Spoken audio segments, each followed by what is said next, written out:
Brazzaville, porque hay dos Congo, no confunde, Congo Brazzaville, Congo Kinshasa. Yo vengo del Congo Brazzaville.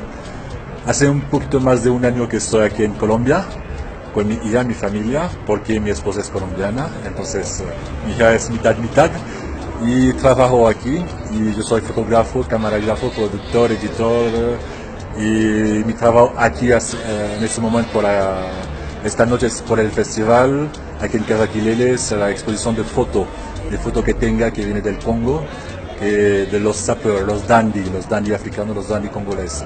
Entonces, ese es mi trabajo que estoy presentando aquí ahorita.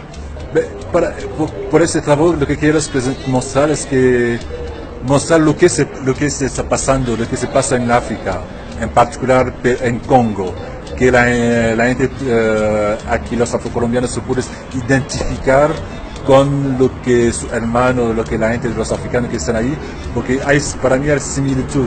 Lo que es Congo, aquí lo encuentra, la cultura es una cadena, aquí se encuentra. Entonces la idea es que se enfoque sobre la gente, enfoque sobre la imagen, es decir, que se dan cuenta que puede ser el mismo, puede ser mi hermano, mi primo que está ahí en el Pacífico, en la costa. Entonces es una identificación tal que la gente se puede identificar a lo que se pasa en África, porque aquí puede ser, aquí cuando vemos la imagen, cuando vemos la imagen, puede ser aquí en cualquier lugar de Colombia, por los ojos. El arte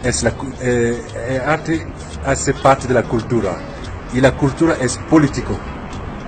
Entonces, si el arte, tu cultura, lo que te muestra, lo que te saque, la gente te identifica, es tu cultura.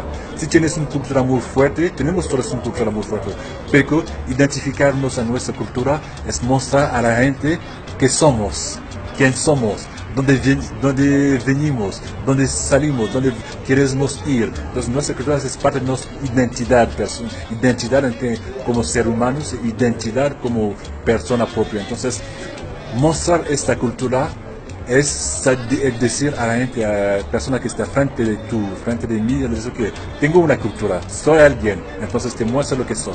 Para mí es decir que nuestra cultura vale algo, que está fuerte, que tenemos algo. Hace parte desde años, ¿eh? Lo vemos en Estados Unidos, como el basquetbol, el deporte, la música, el arte, entonces es que hay gente afuera de la comunidad afro que tratan de apropiarse de esta cultura, de esta identidad, porque que podemos hacer el mismo, podemos copiar, podemos mostrar cómo lo pueden hacer, pero la verdadera es nuestra, entonces no puedes ser propio a esta gente. Entonces siempre es importante tener su cultura para mostrarlo. Debemos mostrar lo que somos siempre. Alguien afuera no puedes contar tu historia mejor que tú mismo. Entonces tú debes contar tu propia historia porque la gente te entiende. Porque la fotografía es una instante de vida. Entonces mis fotografías lo que tratan de hacer es tomar un tiempo de la vida de alguien. No que si la persona posa, esperan, que toma, no. Es captar el momento específico de la persona, porque en este momento específico van a tratar de salir algo, de contar una historia, de contar una idea, una visión de la persona que está mirando, que tiene esta vista contigo, cara a cara. Entonces, ese es el momento. Pero me gusta la fotografía por esto. Captar el momento específicamente porque que sale algo, porque atrás de cada fotografía hay una historia. Todo el mundo es fotógrafo, con tu teléfono puedes hacer foto, pero todo el mundo no tiene la misma vista, los mismos ojos, porque la misma persona, el mismo personaje, carácter, dos personas van a ver las cosas diferentes. Entonces, es lo que importa, es lo que yo quiero mostrar, lo que yo quiero contar. Ana Beletie,